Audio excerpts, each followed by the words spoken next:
ശ്രോതാക്കൾക്കും ആത്മീയ യാത്രയുടെ വചനമാരിയിലേക്ക് സ്വാഗതം.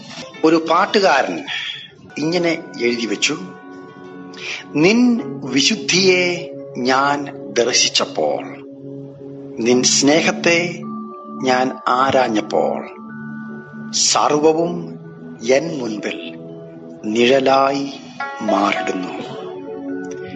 ആരാധിക്കും, ഞാൻ ആരാധിക്കും, നിന്നെ ഞാൻ നിൻ വിശുദ്ധിയിൽ ആരാധിക്കും. ഒരു കാലത്ത് മധ്യ കേരളത്തിലെ ക്രൈസ്തവ വീടുകളിൽ രാവിലെ റേഡിയോയിൽ കേട്ടിരുന്ന ശബ്ദം.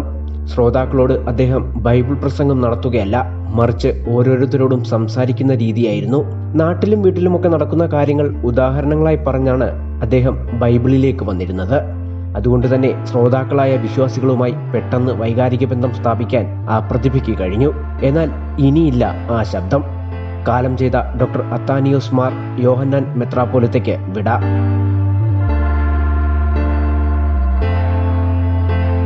അപ്പർ കുട്ടനാട്ടിലെ നിരണത്ത് കടപ്പിലാരിൽ കുടുംബത്തിൽ ജനിച്ച KP യോഹന്നാൻ തന്റെ 16-ാം വയസ്സിലാണ് ഓപ്പറേഷൻ മൊബിലൈസേഷൻ എന്ന തിയോളജിക്കൽ സംഘടനയുടെ ഭാഗമാവുന്നത്.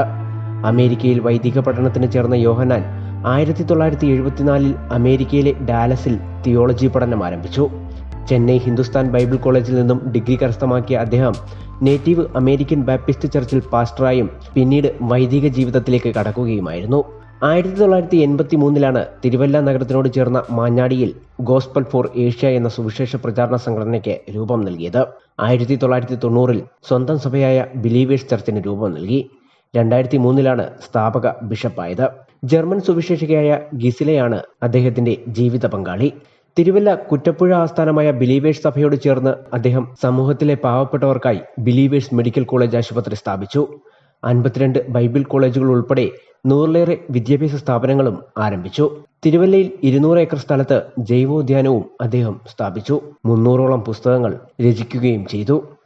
എല്ലാവിധ അനുഗ്രഹങ്ങൾ കൊണ്ടും വാനോളം ഉയർന്നപ്പോഴും മണ്ണിൽ ചവിട്ടി നടന്ന പച്ചയായ മനുഷ്യൻ.